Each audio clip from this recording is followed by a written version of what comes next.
Before we begin this story, take a moment to share where you're watching from and what time it is on your end. It's always fascinating to know how far these stories travel and who they reach in quiet moments like this. Eleanor Whittemore had always believed that success, when built with love, would naturally return love in equal measure. For most of her life, that belief had been the quiet engine behind everything she did. From the outside, her life looked flawless. Her home stood on a quiet cliff overlooking the Atlantic, a wide estate with tall glass windows that caught the morning light and reflected the changing moods of the sea. The Whittemore name carried weight in the business world, particularly in the niche market of curated home goods, furniture, decor, and artisan pieces that had once begun as a small dream she shared with her husband, Daniel. They had started with nothing but a single store and a borrowed loan.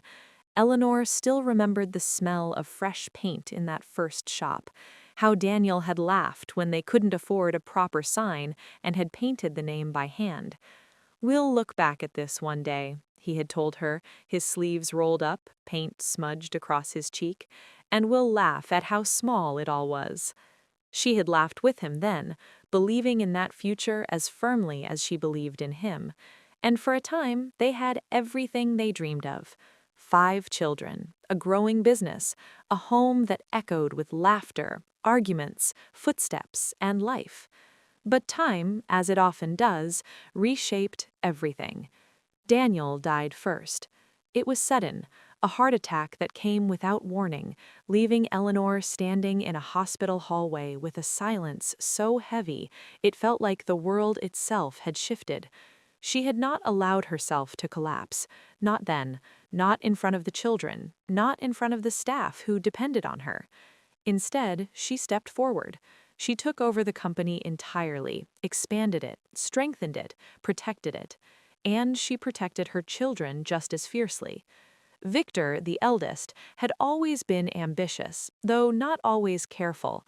When his early investments began to fail, Eleanor stepped in quietly, writing checks that kept his reputation intact.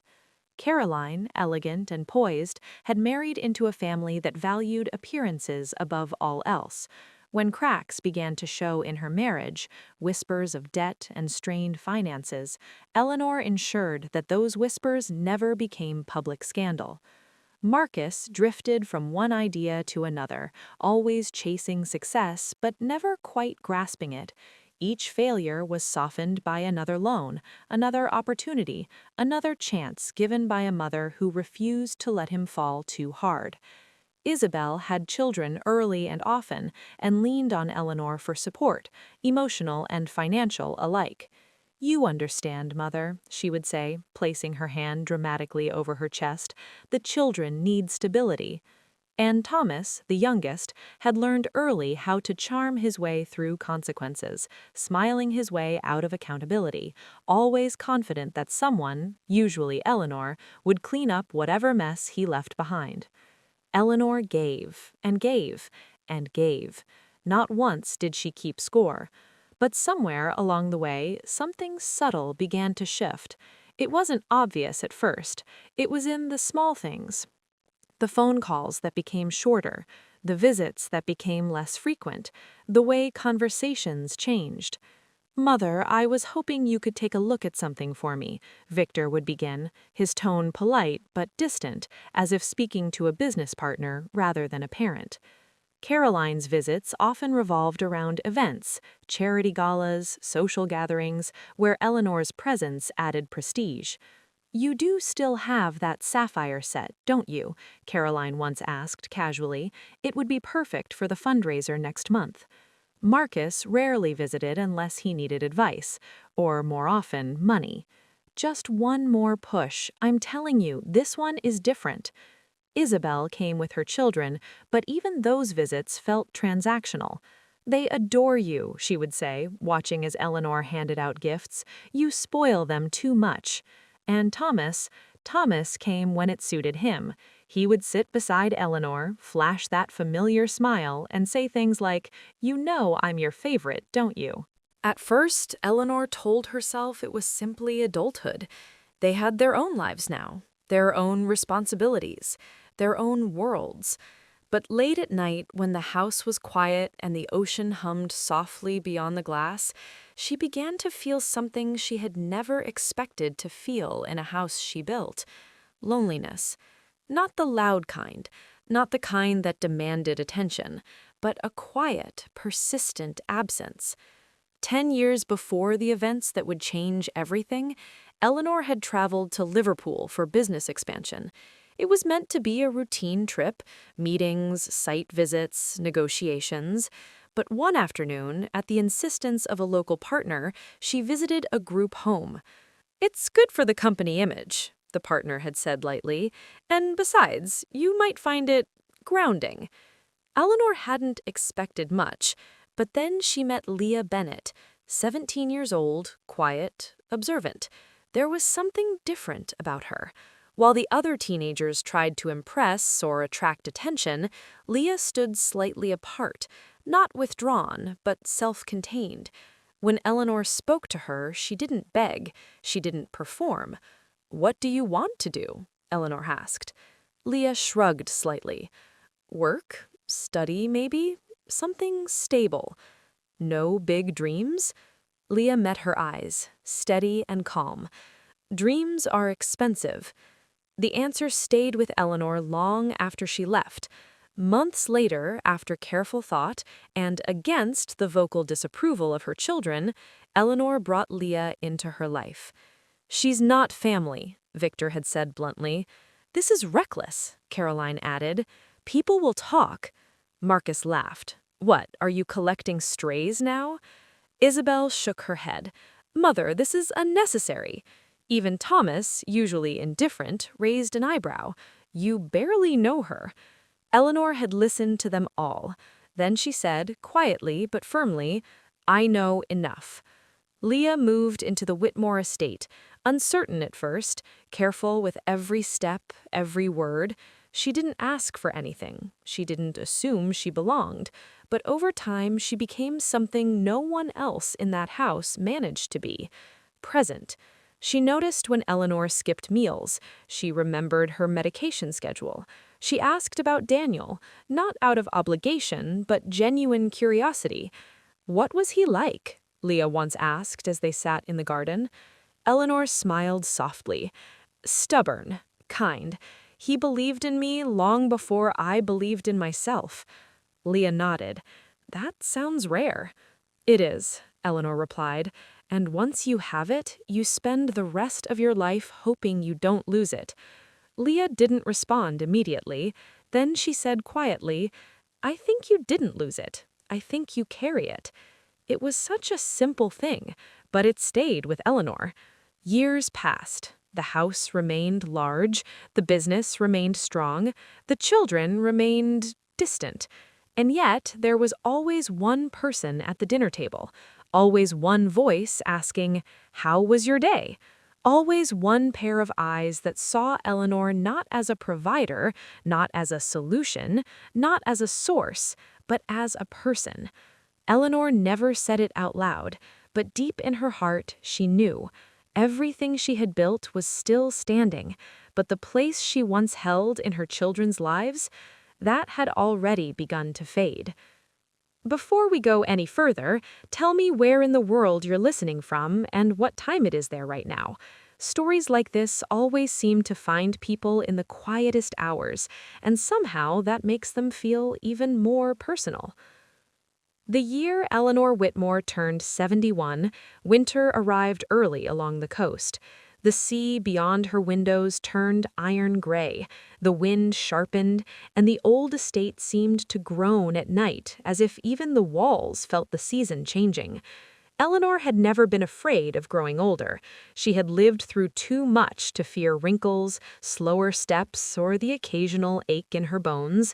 What unsettled her was something far less visible: the growing sense that she had become an obligation people managed, rather than a woman they loved. Still, she kept moving. She attended board meetings, reviewed figures, signed off on charitable donations, and pretended not to notice how often her children postponed visits. Victor was in the middle of something major, Caroline was overwhelmed with social commitments, Marcus was very close to turning things around, Isabel had the children to think about, Thomas was traveling constantly. Leah, meanwhile, remained exactly as she had always been, steady, unglamorous in her devotion, and impossible to overlook if one was honest enough to see clearly. "Your hands are cold," Leah said one evening as she entered the study carrying tea. Eleanor looked up from a stack of financial reports and smiled faintly. "That's because I'm becoming ancient." Leah set the tray down and wrapped Eleanor's fingers around the warm porcelain cup. "No, that's because you've been working in this room for 2 hours with the window cracked open." Eleanor laughed softly. "You always have a more practical explanation than I do." "That's because someone has to keep you alive." The words were light, but they lingered in the room longer than either of them expected. A week later, Eleanor collapsed. It happened on a Thursday morning. She had just finished a call with the head office in Boston and was crossing the hall when the world tilted. One side of her body seemed to vanish beneath her. Her teacup slipped from her hand and shattered against the marble floor. She remembered the sharp sound of it, the impossible confusion of not being able to command her own limbs, and then Leah's voice, sudden, terrified, close. "Eleanor? Eleanor, look at me. Stay with me." After that came flashing lights, the blur of ceilings, clipped medical voices, and a pressure in her chest that felt like panic trapped under stone. It was a stroke. Not instantly fatal, the doctor said, but serious. Very serious. There were complications, weakness on her left side, slurred speech, swelling that had to be monitored. Then, once the immediate danger passed, came the harder truth. Recovery would be slow. Rehabilitation would be demanding. She would need constant support. For the first 48 hours, all 5 of her biological children appeared. They came in expensive coats and polished shoes, pale with alarm, carrying flowers they had not chosen themselves. They filled the waiting area with anxious energy and overlapping questions. "What exactly are the doctors saying?" Victor demanded. "Is she going to be herself again?" Caroline asked, already crying in a way that seemed almost too controlled. Marcus paced. "There must be some private specialist we can fly in." Isabel pressed tissues to her eyes and whispered about how awful this would be for the grandchildren. Thomas stood at the window, jaw tight, looking handsome and stricken in a way that would have convinced anyone who did not know him well compassion. Leah was there too, but unlike the others, she did not need to perform distress. She had been the one in the ambulance, the one answering the first questions, the one signing initial forms until the children arrived and began trying to reclaim importance. For those first 2 days, Eleanor let herself feel something almost like relief. Perhaps this would bring them back to her.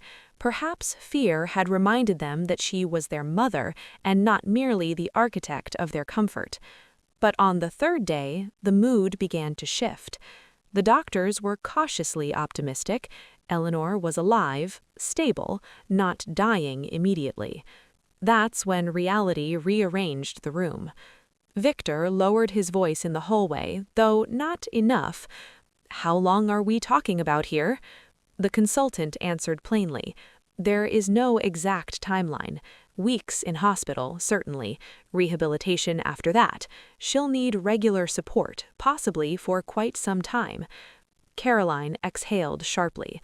Quite some time was the sort of phrase people used when they wanted to say forever without sounding cruel. Marcus rubbed the back of his neck. "I mean, none of us are really equipped for full-time medical care." Isabel gave a sorrowful nod. "With the children's school schedules, I simply can't be here every day." Thomas said nothing at first, but his silence was not noble. It was calculating. Leah stood at the end of the corridor holding a pink cup of stale coffee, listening without intending to. Something in her face hardened, not with surprise, but with disappointment so old it had long since stopped being dramatic. Inside the room, Eleanor drifted in and out of sleep. The words reached her anyway, muffled but unmistakable, like voices through water. Later, when she was more alert, the visits became shorter. Victor came in while checking emails. "You look stronger already. That's good. That's very good." He kissed her forehead and left after 8 minutes because he had something urgent. Caroline arrived in cashmere, smelling faintly of perfume and winter air.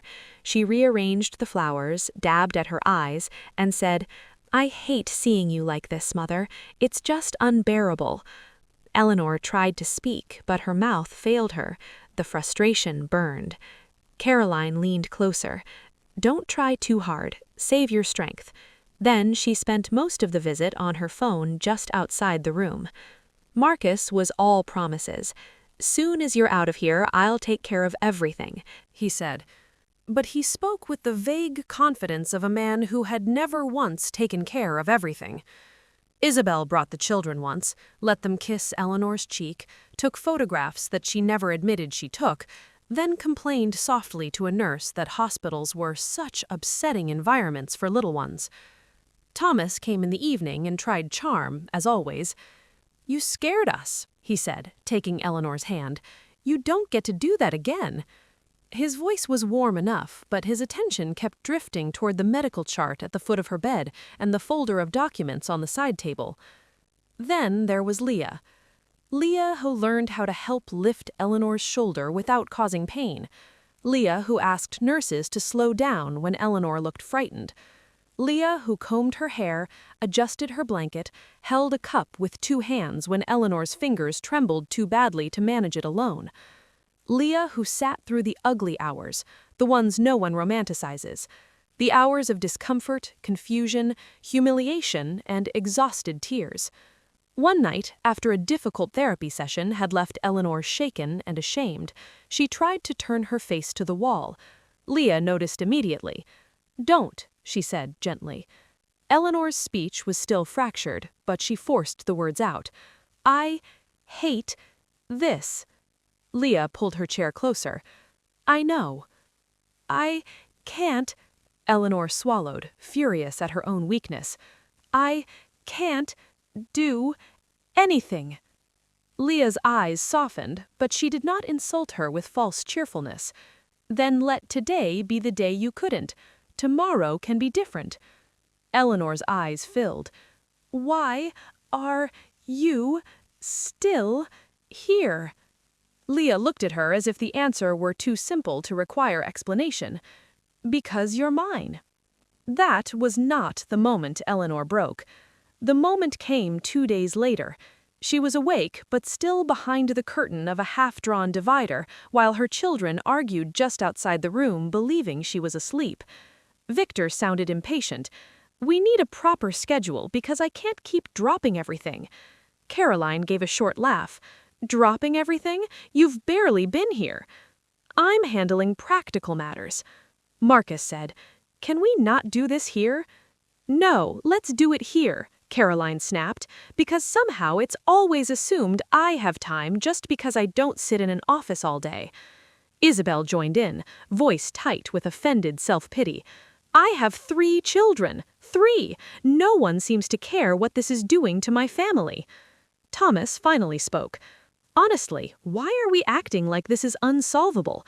Leah's already here all the time." There was a small silence after that. Then Victor said the sentence Eleanor would never forget. "Well, she can do it. She owes Mother everything." Something cold and absolute moved through Eleanor then. Not anger first, not grief. Clarity. That was the word for it. A brutal, humiliating clarity. To them, Leah was useful because she was loyal, Eleanor was valuable because she was wealthy, and illness had merely stripped the polish off truths that have existed for years. When Leah came back into the room, she found tears sliding silently into Eleanor's hair. Without a word, she set down the fresh water she had brought and took a cloth to wipe Eleanor's face. "They didn't mean it," Eleanor tried to say, though even she no longer believed it. Leah caused only briefly. Don't protect them from what they chose. That evening, long after the others had gone home to warm houses and uninterrupted sleep, Eleanor lay awake listening to the steady rhythm of hospital machines and the quieter rhythm of Leah turning pages in a chair beside her bed. For the first time in many years, Eleanor stopped trying to explain away what hurt her, and in that painful honesty, something changed. She was still weak, still trapped in a body that no longer obeyed her, still dependent on others for the intimate humiliations of daily life. But the fog was gone. She knew now who had stayed, and she knew, with a certainty deeper than blood, that love had revealed itself at last, not in speeches, not in flowers, not in appearances, but in the one person who remained when there was nothing beautiful to gain. Before we continue, tell me where you're listening from and what time it is there right now. Stories like this feel even heavier in the late hours, especially when they begin touching wounds that many people rarely speak about out loud. By spring, the sharpest danger had passed. The winter storm that had nearly carried Eleanor Whittemore away from her own life had retreated, leaving behind something quieter and far more demanding: survival. Not dramatic survival, not the kind people applauded in speeches, but the private, grinding kind that lived in therapy rooms, medication charts, trembling fingers, and the humiliation of needing help to stand. The hospital had become too small for what came next. After nearly 4 months of treatment, Eleanor was transferred to a private rehabilitation residence just outside Boston, a discreet, elegant place with wide windows, pale walls, and staff trained to treat old money and broken bodies with equal caution. Her children had assumed she would return to the family estate with rotating nurses and occasional visits from them, but Eleanor surprised everyone by refusing. "I'm not going home yet," she said, her speech still slower than before, but now clear enough to cut through a room. "I need peace. I need structure. And I need honesty more than I need decoration." Victor had blinked at her across the consultation table. "Mother, with respect, home is where you'll be most comfortable." "No," Eleanor replied, fixing him with a gaze that had regained more strength than he seemed prepared for. "Home is where people care whether I sleep through the night. At the moment, that is not the estate." No one argued after that, though the silence that followed had a strange stiffness to it, as if each of the 5 biological children felt a subtle door closing and did not yet know how much was on the other side of it. Leah helped oversee the move. She packed Eleanor's books, her reading glasses, Daniel's sweaters, and the blue cashmere blanket she preferred in the evenings. She made sure the framed photograph from Eleanor and Daniel's first storefront went with them. She noticed the things no one else noticed: the lip balm Eleanor liked, the softer house shoes, the cream for her hands, the music she slept better with. On the first evening at the rehabilitation residence, Eleanor sat in a high-backed chair by the window while the fading light turned the trees outside to shadows. Leah adjusted the blanket over her knees. "Is the room warm enough?" "Yes," Eleanor said. "The tea?" "Too hot." "Then it will be perfect in 5 minutes." Eleanor watched her for a moment. "You've become bossy." "I've become difficult." "I was always difficult." "That's true," Leah said softly, and for the first time in weeks, Eleanor laughed in a way that sounded like herself. But beneath that quiet improvement, something else had begun: a reckoning. Eleanor had spent decades telling herself that generosity was proof of love, that helping her children over and over again was what mothers did, that if she just kept showing up for them, financially, emotionally, endlessly, one day they would understand the weight of what she had carried for them. Now, seated in a rehabilitation residence, with one side of her body still weaker than the other, Eleanor asked Margaret Hale, her longtime solicitor, to bring every record. Not some of them, all of them. Margaret arrived 2 days later with 3 leather cases and the expression of a woman who already suspected what her client was finally ready to confront. The documents were spread carefully across the table in Eleanor's sitting room. Trust amendments, emergency transfers, property deeds, corporate interventions, educational funds, debt settlements, quiet personal bailouts masked as temporary assistance. The numbers stretched across decades. Eleanor reviewed them slowly. Victor's losses had been covered 3 separate times. Caroline had received not only a townhouse down payment years earlier, but also a private transfer that had prevented her husband's business embarrassment from becoming public scandal. Marcus had consumed enough seed money for 6 ordinary people to retire on. Isabel had been given allowances, school fees, nanny support, mortgage help, and a vacation property she later described publicly as something we managed on our own. Thomas, charming Thomas, had received smaller sums more often, legal trouble quietly resolved, business ideas gently buried, credit disasters neutralized before they could stain his name. Eleanor stared at the totals as if seeing her own motherhood translated into a brutal new language. "I knew I had helped them," she said at last. Margaret, who had worked beside Eleanor and Daniel for 30 years, did not soften the moment. "You did more than help them. You protected them from consequences." Eleanor's jaw tightened. Leah, who had been reviewing care schedules by the fireplace, looked up, but did not interrupt. Margaret continued carefully.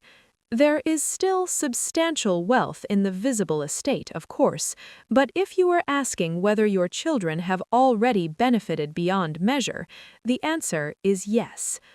Eleanor let the papers rest in her lap. Outside, a pale rain had begun to stripe the window. "All this time, I thought I was giving them stability." Margaret said nothing. Leah stepped forward then, quietly as always, and set Eleanor's water within reach. "Sometimes people confuse rescue with love." Eleanor looked at her. "And what do you call this?" Leah didn't pretend not to understand. "This?" She glanced around at the room, the papers, the half-finished life laid open on the table. "This," she called, "the day you stop lying to yourself."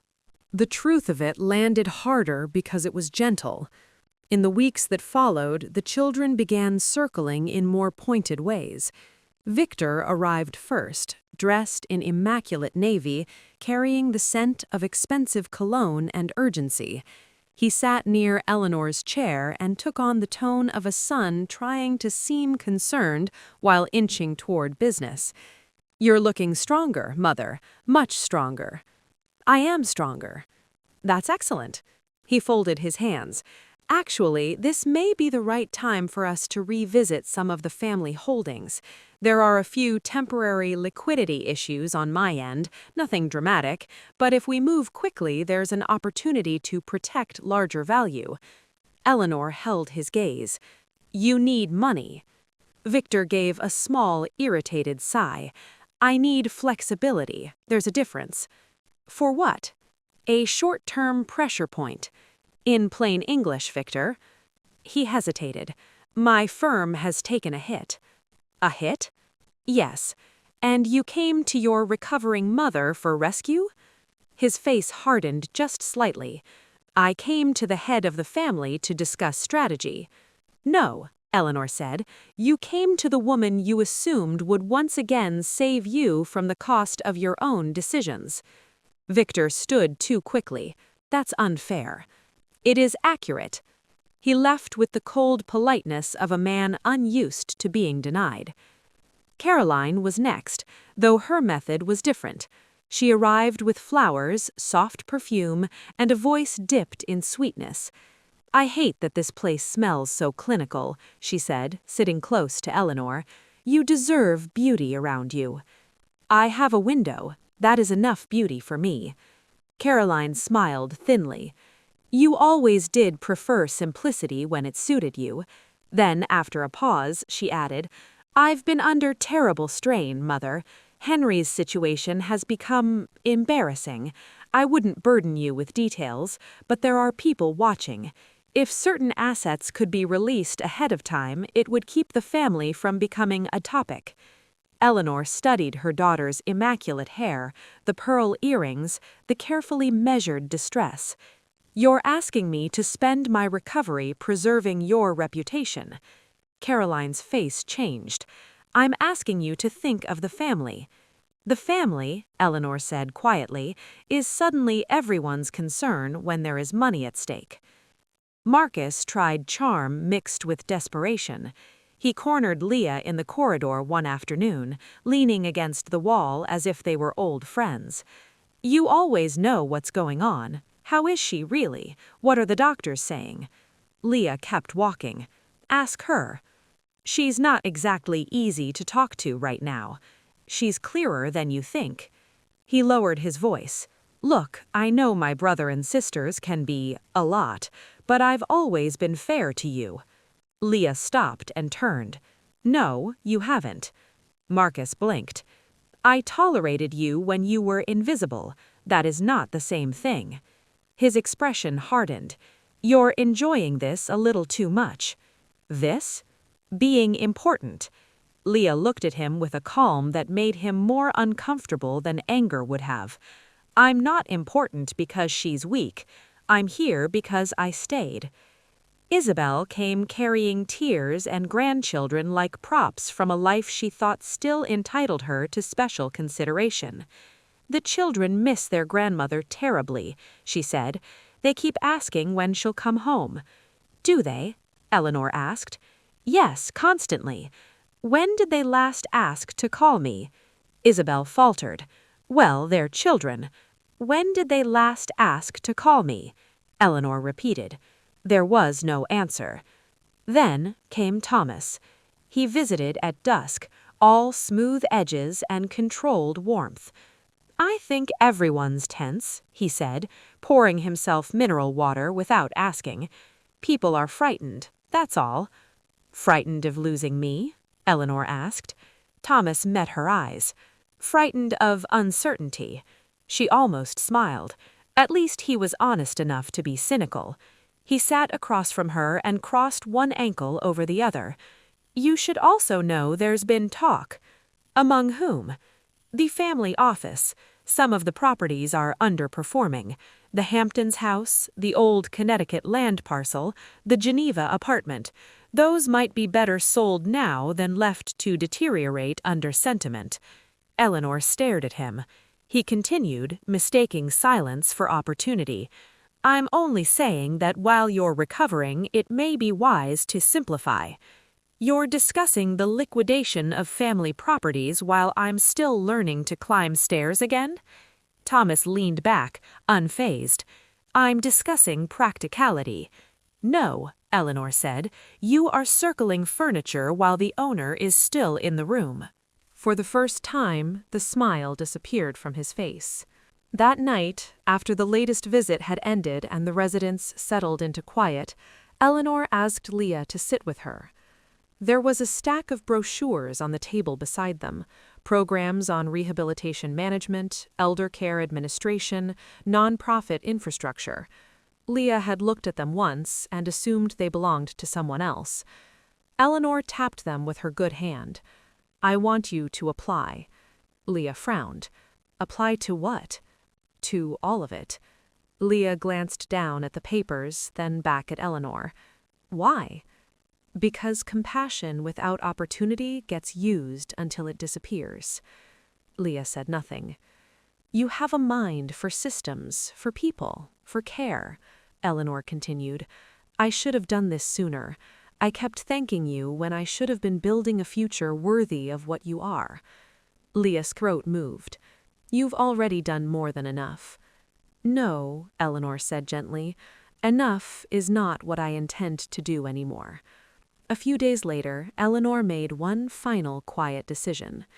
She asked Margaret to draft language suggesting that the visible family estate had shrunk dramatically. Tax burdens, market losses, liabilities, charitable restructuring.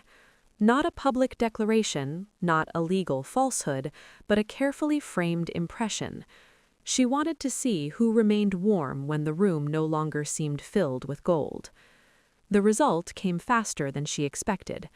Victor's calls became clipped. Caroline postponed a visit twice. Marcus stopped trying to check in. Isabel suddenly had a difficult school term with the children. Thomas sent a text so polished it barely sounded human. Thinking of you. Hope the week is restful. Only Leah remained unchanged. She still arrived early to therapies, still argued politely with staff when Eleanor's pain management slipped, still sat by the window reading to her when storms rolled in, still adjusted the blanket, still made tea too hot and waited for it to become perfect. One evening, when the light had gone lavender over the trees, Eleanor said quietly, "If there were nothing left, what would you want me to do?" Leah looked up from the folder in her lap. "With what?" "With my money, the rest of it, if it were smaller than everyone thinks." Leah answered without hesitation. "Spend it on yourself, on getting stronger, on peace. You don't owe anyone a reward for being related to you." "And you?" Eleanor asked. "Would you want nothing?" Leah's expression softened, almost sadly. "I already got the part no one can buy." Eleanor felt something shift deep inside her then, not the sharp pain of betrayal this time, but the quiet arrival of certainty. Outside, the rain had stopped.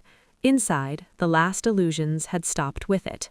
And for the first time since the stroke, Eleanor Whittemore no longer felt like a woman waiting to be chosen by her own family. She felt like a woman preparing to choose. Before we step into this next part, tell me where you're listening from and what time it is there right now. Some stories unfold like storms, but others unfold like judgment, slowly, quietly, until the day comes when no one can pretend anymore. By the time autumn returned, Eleanor Whittemore was no longer the woman who entered the hospital in confusion and fear. She still walked with a cane, she still tired more easily than she once had, her left hand was not as steady as it used to be, and there were evenings when her speech slowed just enough to remind her that the body never forgets what it has survived. But there was something in her now that had sharpened during the long months of recovery. She was no longer pleading with reality to spare her the truth. She had looked directly at who had remained, who had retreated, who had calculated, who had waited, and who had loved her when there was no glamour in it. And once a person sees clearly, there is no peaceful way to return to blindness. The invitation went out in early October, a formal family gathering at the Whittemore estate. All 6 children were asked to attend. The message was brief, polite, and impossible to misunderstand.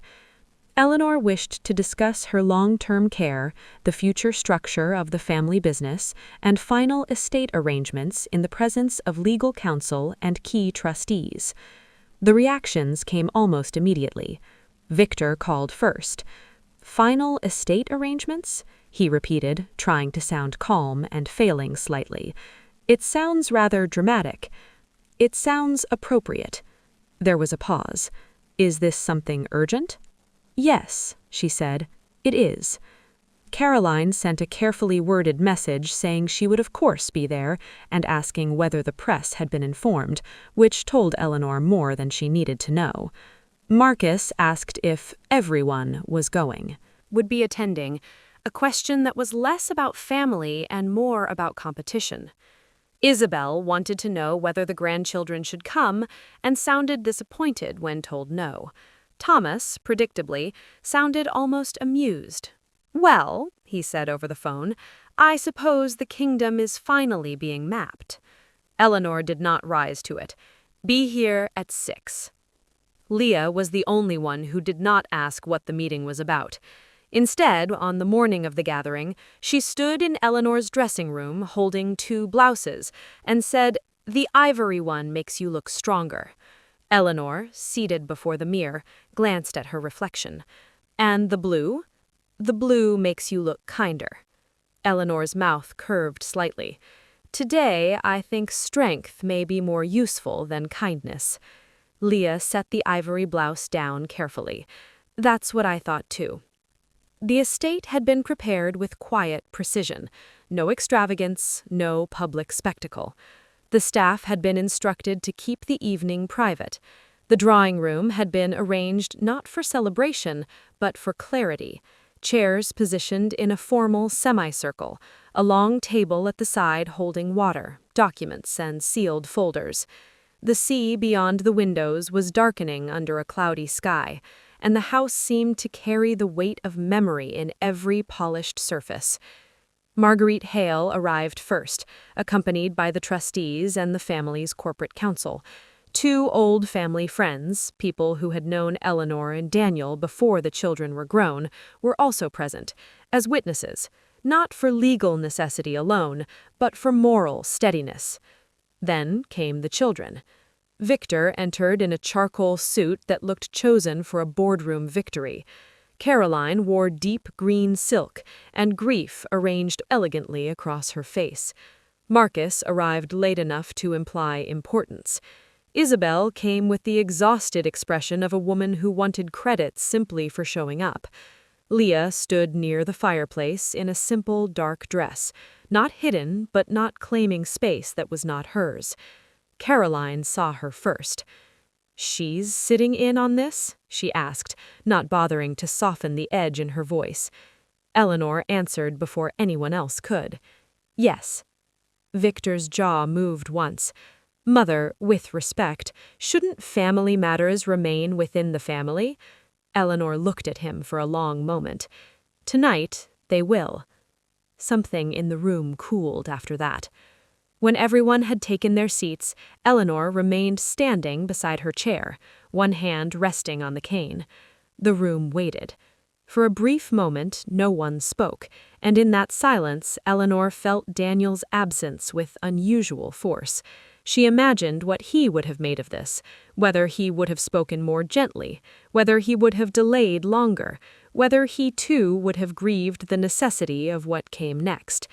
Then she began. "I asked you all here because there will not be another evening like this. I no longer have the appetite for long misunderstandings, nor do I have the strength to indulge lies simply because they are familiar." Victor shifted, but she lifted her hand slightly and he stopped. "You all know I nearly died this year. What perhaps only I fully know is what that time revealed." Caroline folded her arms. "Mother, if this is about the hospital, we were all under terrible strain." "Yes," Eleanor said, and the quiet firmness of the interruption made Caroline fall silent. "You were." Eleanor looked from face to face. "I know which of you came because you were frightened. I know which of you left because I did not die quickly enough. I know who spoke to doctors, who sent flowers, who cried, who postponed visits, who made excuses, who watched the clock. I know who stood in hallways discussing me as if I were a schedule problem, and I know who said in a voice meant only for siblings that Leah could care for me because she owed me everything." The words struck the room like a pane of glass breaking. Victor's face lost color first. "Mother." "No," Eleanor said. "You will not interrupt me." Marcus looked down. Isabel pressed her lips together so tightly they blanched. Thomas, for all his practiced calm, no longer looked amused. Caroline gave a short, disbelieving shake of her head. "You overheard one conversation in a terrible moment and decided to condemn all of us?" Eleanor's gaze turned to her. "One conversation does not condemn people. It reveals them." Caroline's eyes flashed. "That is not fair." "What would have been fair?" Eleanor asked. "That I remain grateful for occasional performances of concern, while Leah sat beside my bed through the hours none of you were willing to see?" Leah remained motionless by the fireplace, her face unreadable, but Eleanor could feel the tension in her like a taut wire. Victor tried again. this time more controlled. No one is denying Leah helped, but this sounds as though you're trying to rewrite the entire family based on a crisis. Eleanor gave a faint, humorless smile. The crisis did not rewrite anything, Victor. It removed the disguise. There it was, the sentence no one in that room could answer. Margaret Hale quietly opened one of the folders on the side table. Eleanor continued, "For many months now, I have reviewed my affairs in full. Every trust, every transfer, every emergency intervention, every debt paid, every advantage given. I know what each of you has already received from me over the years. More importantly, I know what each of you has done with the grace of those gifts." Marcus sat forward. "What exactly is this?" "This," Eleanor said, "is the end of confusion." Margaret rose and distributed sealed packets to each of the 5 biological children first, then one to Leah, then one to the trustees. Papers began to open, eyes moved, and then the room changed. Victor looked up so sharply his chair gave a small scrape against the floor. "This can't be correct." "It is correct," Margaret said. Caroline's voice became thin. "This only addresses the public estate and structured family holdings." "Yes," Eleanor replied. Marcus flipped pages faster, searching for something that was not there. "Where are the private accounts?" Eleanor answered plainly, "With the private beneficiary." A terrible stillness settled.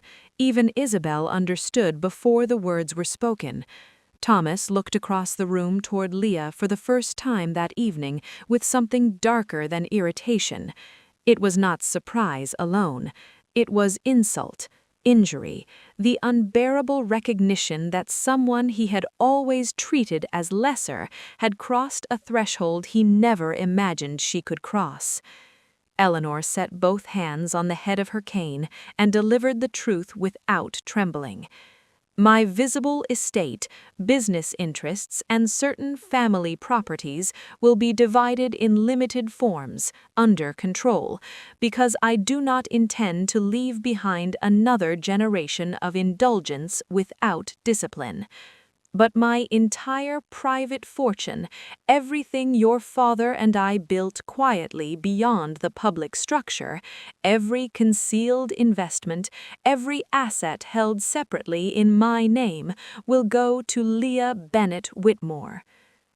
The silence that followed was almost unnatural. Then it erupted. Victor stood. "This is outrageous." Caroline stared at Leah as though looking at a social crime made flesh. "You manipulated a sick old woman and sat there pretending to be noble." Leah did not move. Marcus laughed once, disbelieving and ugly. "You've got to be kidding me. After 10 years? 10 years and suddenly she gets everything?" "Not suddenly, slowly, truthfully, deservedly." Isabel burst into tears, but they were not the tears of grief. "What about the grandchildren? What about family legacy? How could you do this to your own blood?" Eleanor turned to her. "By remembering who treated me like blood when I could no longer offer comfort in return." Thomas rose last. He did not shout at first. That made him more dangerous. He looked at Leah with quiet contempt and said, "You do understand, don't you, that no legal paper changes what you are?" The room froze. Leah's face remained calm, but Eleanor saw the old wound beneath the surface, the wound of class, origin, abandonment, the one Thomas had always sensed and enjoyed pressing. Thomas continued, each word measured. "Money can buy a surname, it can buy property, it can buy obedience from lawyers and trustees, but it cannot make you one of us. You will always be what you were, a foster child in borrowed silk." Caroline closed her eyes briefly, not because she disapproved, but because even she understood he had said aloud what the others had hidden in more polished language for years. Leah finally stepped away from the fireplace. When she spoke, her voice was quiet, and that quiet broke something far more effectively than rage would have. "You're right about one thing," she said. "I was not born one of you." Thomas gave a cold little smile. Leah looked at each of them in turn. "And after everything I've seen, I thank God for that." No one spoke. Leah went on, her hands steady at her sides. "I did not stay for money. I stayed when she could not walk, when she was ashamed to be seen, when she cried because she could not hold a cup, when she heard the people she raised treating her like a burden. I would have stayed if there had been nothing left but debt and old furniture. So whatever she has chosen tonight, she chose it before herself, before the law, and before her conscience. Not because I asked, because you showed her exactly who you were." Marcus looked away. Victor's anger had gone pale and managerial, the kind that was already thinking about challenge, procedure, damage control. Caroline's expression had hardened into pure social horror. Isabel wept more loudly now, as if volume could become innocence. Thomas said nothing. For once in his life, the wound had landed on him instead. Eleanor lowered herself carefully into her chair. The room felt stripped bare. "This is not punishment," she said after a moment. "Do not flatter yourselves into thinking you were powerful enough to be punished. This is recognition.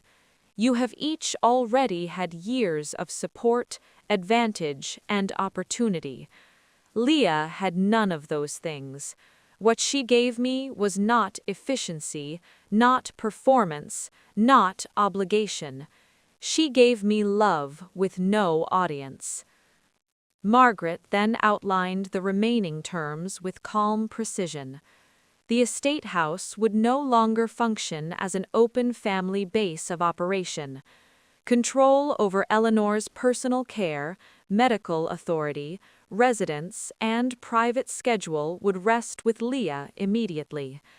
The foundation Eleanor had quietly begun in Daniel's name would also be structured under Leah's future leadership, alongside professional governance. The biological children would retain certain controlled benefits, but none would hold unilateral influence over Eleanor's daily life, medical decisions, or unsupervised access to her private assets. Victor objected first, speaking over the legal language. "This won't stand uncontested." "It will," Margaret said. Caroline rose abruptly. "I refuse to sit here and be humiliated by a stranger." Eleanor's voice followed her toward the door. "No, Caroline, you are being humiliated by your own reflection." That stopped her for half a heartbeat, but only half. One by one, the evening broke apart. Marcus left muttering about insanity and legal warfare. Isabel gathered her shawl and grief theatrically, still unable to understand that motherhood had not entitled her to inherit someone else's sacrifice. Thomas paused at the threshold and looked back once, but whatever cutting remark he had prepared died somewhere in his throat.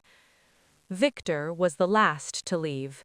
He stood across from Eleanor, every inch the failed prince of a kingdom he thought guaranteed. "You've made a catastrophic mistake," he said. Eleanor looked at him steadily. "No, I made catastrophic mistakes years ago. Tonight, I corrected one."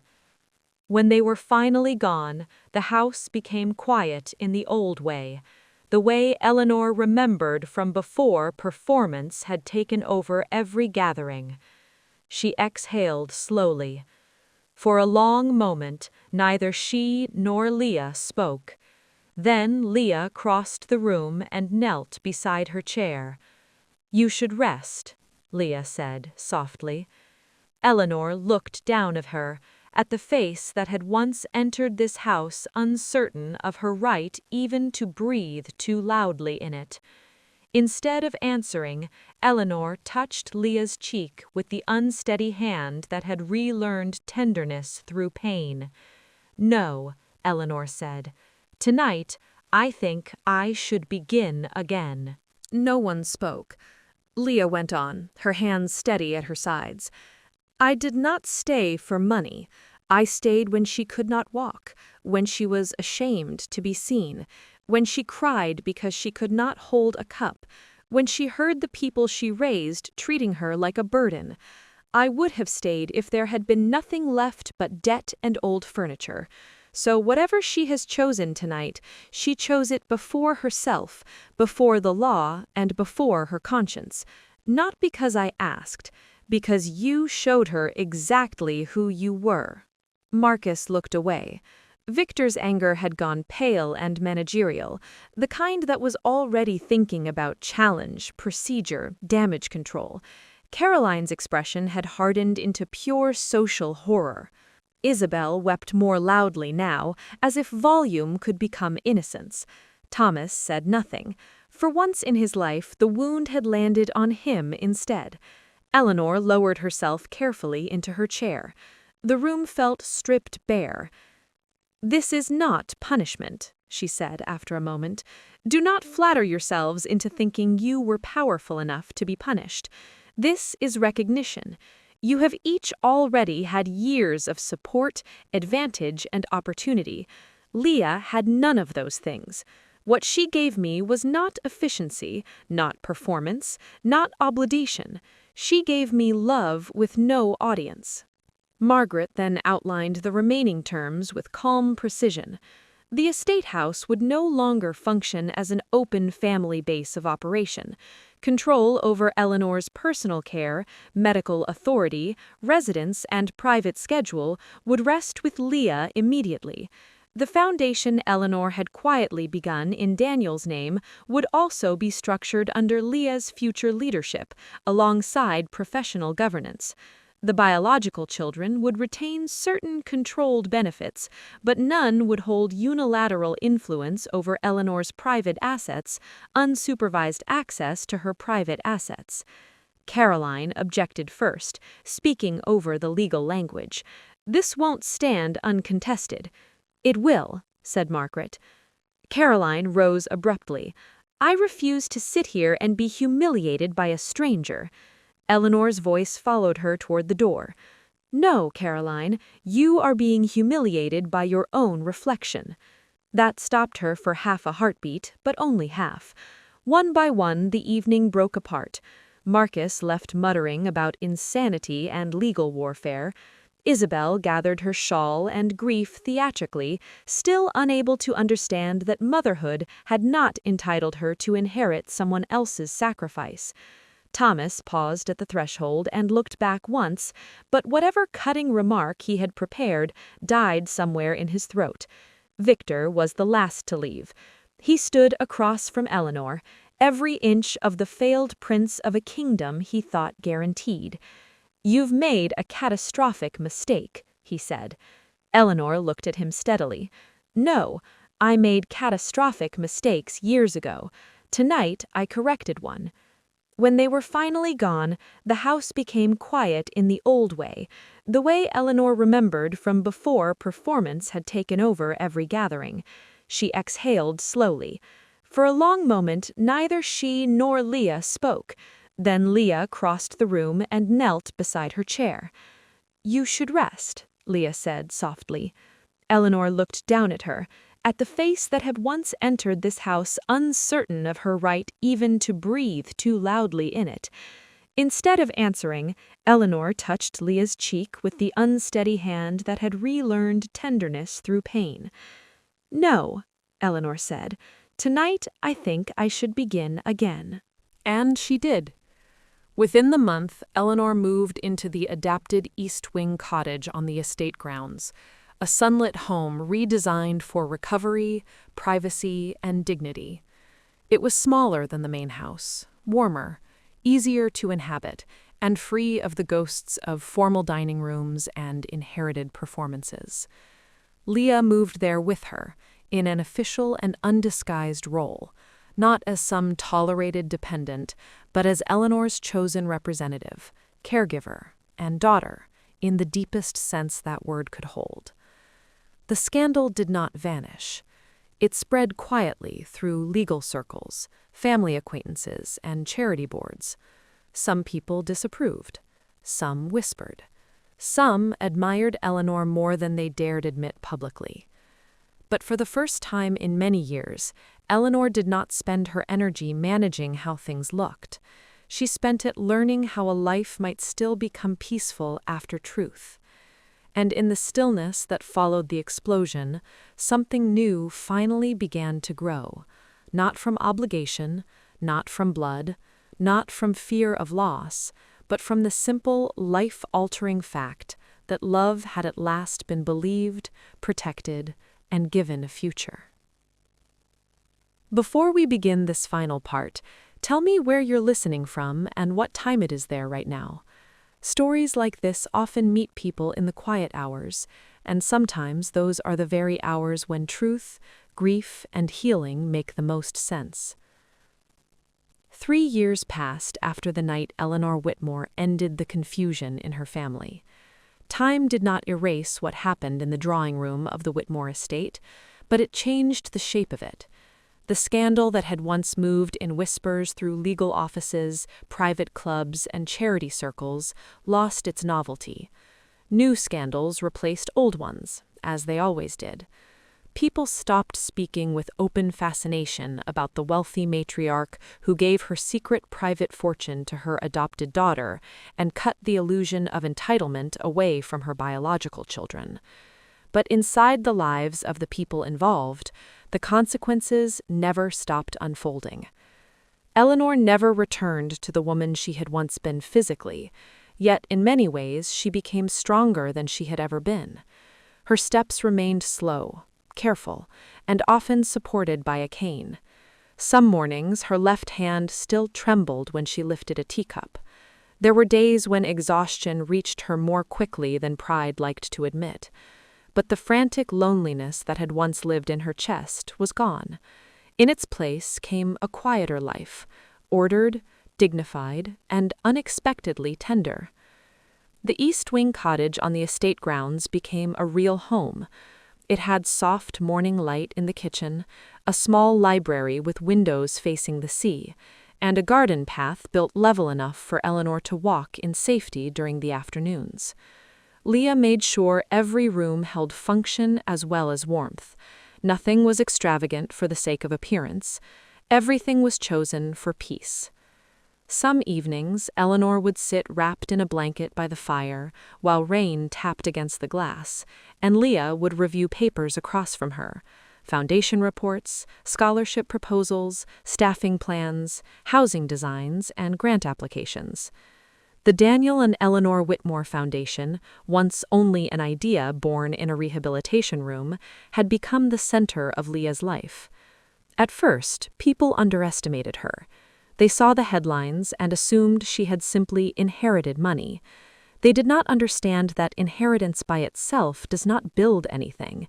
It only exposes what already exists in a person. Leah studied relentlessly. She completed advanced training in nonprofit leadership, rehabilitation systems, and community housing development. She traveled between New England and Liverpool, determined that the foundation would serve the very young people society most often forgot: those aging out of foster care, those moved from place to place until they lost all sense of permanence, those entering adulthood with no safety net, no family name, and no one waiting to catch them if they fell. One autumn afternoon, as construction began on the foundation's first residential campus outside Boston, Leah stood in boots and a wool coat beside the project architect, a widower named Daniel Mercer. He was a thoughtful man in his early 40s, the kind whose kindness revealed itself gradually rather than loudly. He had been hired for his talent, but Eleanor noticed long before Leah did that he listened to Leah differently than other men did, not with curiosity about her wealth, but with respect for her mind. "This walkway should curve less," Leah said, studying the site plan. "If residents are moving between buildings in winter, they'll need the shortest possible accessible route." Daniel Mercer nodded. "You're right. I was trying to make it elegant." Leah glanced at him. "Can it not be both?" He smiled. "That's why I keep you in the room." It was a small exchange, but Eleanor saw the softness that followed it. Later that evening, when Leah returned to the cottage with cold cheeks and wind-blown hair, Eleanor watched her for a moment over her tea. "You like him," Eleanor said. Leah nearly dropped her gloves. "What?" "The architect." Leah set the gloves down more carefully. "I work with him." "Yes." "That doesn't mean—" Eleanor lifted one eyebrow. "Leah." Leah gave a helpless little laugh and looked away. "He's decent." "In our world," Eleanor said, "that is not a small thing." Leah did not answer immediately, but there was color in her face that had nothing to do with the cold. While Leah's life expanded, the lives of Eleanor's biological children narrowed under the weight of their own choices. Victor fought the inheritance structure for nearly a year before the legal challenge collapsed. The documents were airtight. The private fortune had been Eleanor's to give. The public estate had not been denied to the biological children entirely, only controlled. His anger, once sharpened by entitlement, slowly gave way to humiliation. His investment firm eventually failed. Investors, far less sentimental than mothers, did not offer endless second chances. For the first time in his life, Victor took a position under another man's authority in a smaller company in Chicago. The job was respectable but modest. No one there cared who his mother had been. No one there paused because he had once expected a kingdom.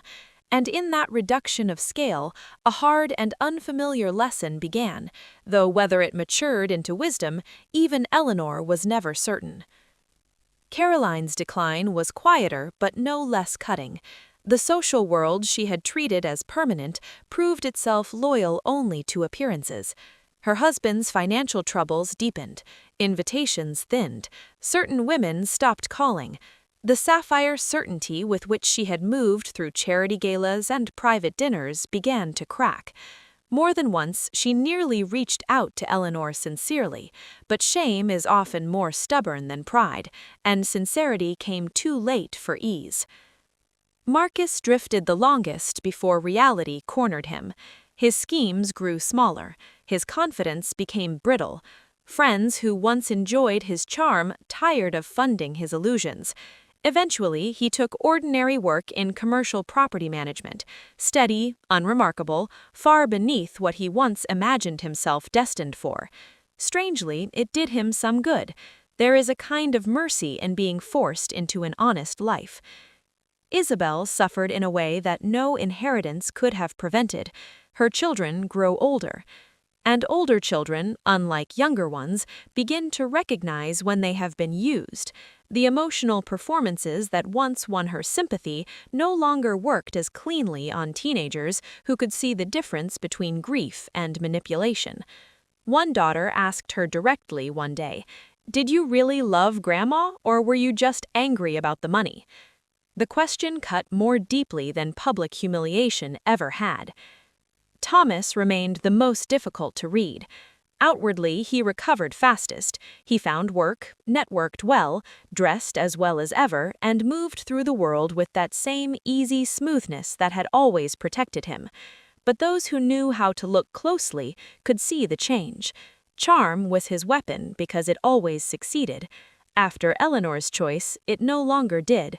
Something in him was exposed too thoroughly, and people, especially those with real discernment, kept him one step farther away than before. He visited only once in those 3 years. It was on a gray afternoon in November.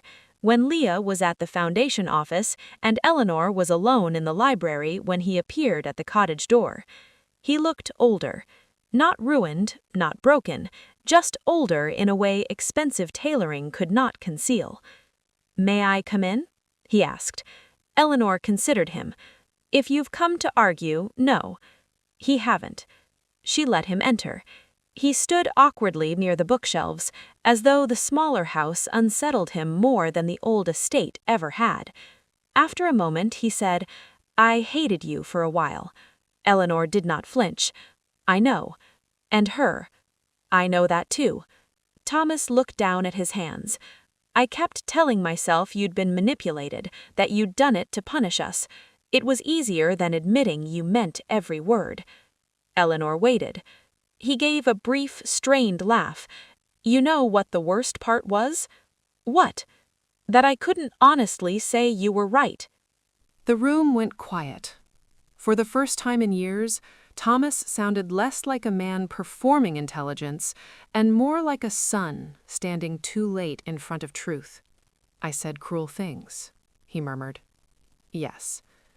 "To her." "Yes." He swallowed. "I don't expect forgiveness." "Then for once, you are expecting the correct thing." He almost smiled at that, but not quite. When Leah returned later and found him standing to leave, the air in the room was fragile but not hostile. Thomas looked at her with none of his old superiority. "I was vicious," he said plainly. Leah held his gaze. "Yes, you were. I don't know if saying I'm sorry does anything." "It doesn't undo anything," she replied, "but it tells the truth."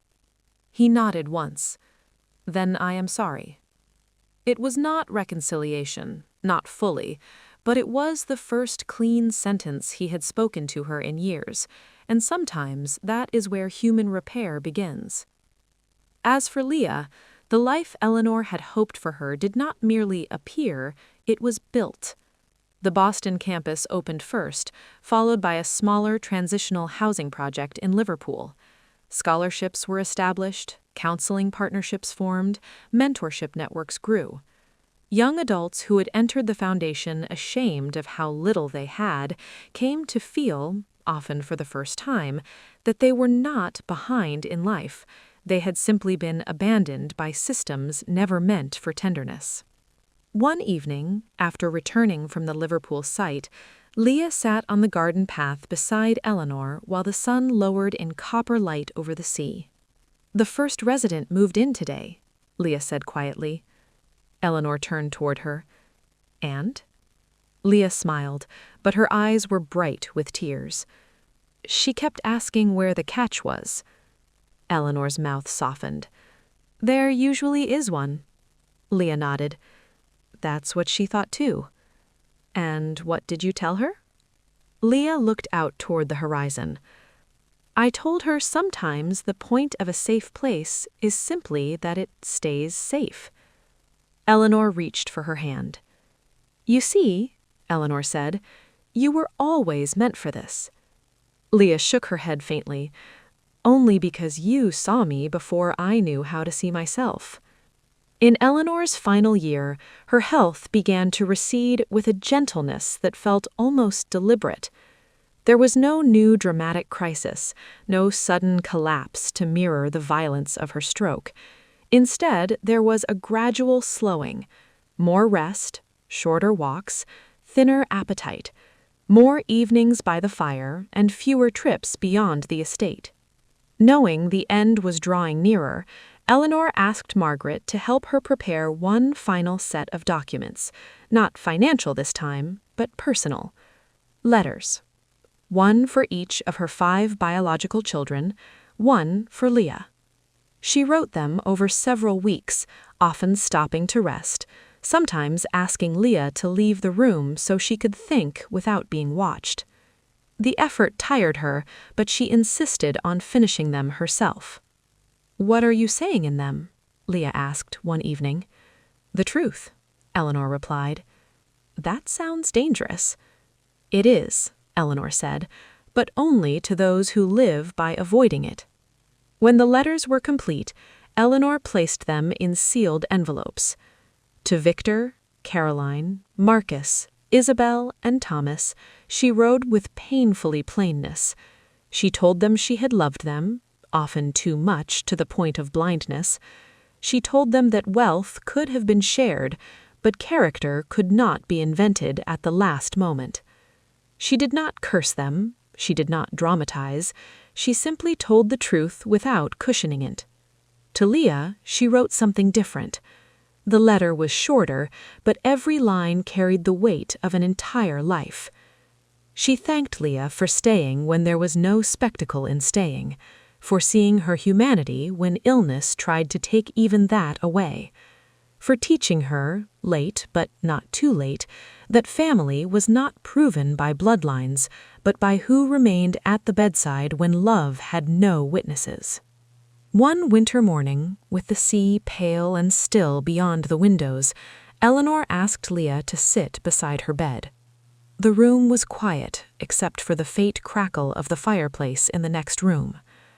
Leah sat down and took Eleanor's hand carefully. "You're tired," Leah whispered. "Yes," Eleanor said. Leah's face tightened with contained grief. "Do you want me to call Margaret or the doctor?" "No, not yet." Eleanor's breathing was lighter now, thinner, but her eyes were clear. "You mustn't stop," she said. Blinked. "Stop what?" The work! Tears gathered but did not fall. I won't. The houses, the scholarships, the girls and boys who think no one is coming. Eleanor's voice trembled faintly. Keep proving them wrong. Leah bowed her head once. I will. Eleanor squeezed her fingers with what strength remained. And do not become lonely out of loyalty to the dead. Leah let out a broken laugh through tears. You're still instructing me. I should hope so. Then, after a long silence, Eleanor said the thing that mattered most. You did not inherit my fortune, she whispered. You revealed where it belonged. Leah pressed Eleanor's hand to her cheek and closed her eyes. When Eleanor died later that evening, it was peaceful. No courtroom, no final explosion, no last-minute reversal. Only the sea beyond the glass, the warmth of the room, and the daughter who had remained to the very end. Months later, the first full residential campus of the Daniel and Eleanor Whitmore Foundation opened under a pale spring sky. The building was beautiful without being grand. Brick, glass, gardens, accessible walkways, warm common rooms, private bedrooms, counseling offices, classrooms, kitchens designed to teach as well as feed. It looked less like charity and more like what it truly was, dignity made visible. At the entrance stood a bronze plaque. At the top were the names Daniel Whitmore and Eleanor Whitmore, and beneath them, in smaller letters chosen by Leah, were the words, Family is the one who remains. Young people began walking through those doors that very week, some guarded, some suspicious, some carrying all they owned in 2 bags and a shut expression. Staff greeted them, rooms waited for them, beds were made, meals were warm. And Leah stood just inside the entrance, greeting each one not with pity, but with recognition. Daniel Mercer stood a few steps behind her, close enough to be felt, not possessively, but faithfully. Their life together had grown slowly, honestly, and by then there was a quiet ring on Leah's hand, nothing flashy, nothing theatrical, only another sign that love had finally entered her life without asking her to beg for it. As the first residents settled in, Leah stepped outside for a moment and looked up at the plaque. The wind moved softly through the new trees lining the path. For a long time she said nothing. Then she smiled through tears that were no longer only sorrow. Eleanor had left her wealth, yes, but greater than that, she had left her certainty.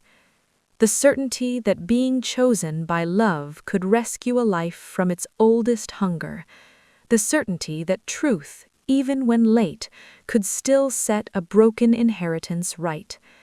And the certainty that somewhere, beyond blood and pride and cruelty, there was such a thing as a family honestly earned. That was the legacy Eleanor Whitmore left behind. And because Leah carried it forward, it did not end with death. It became a home.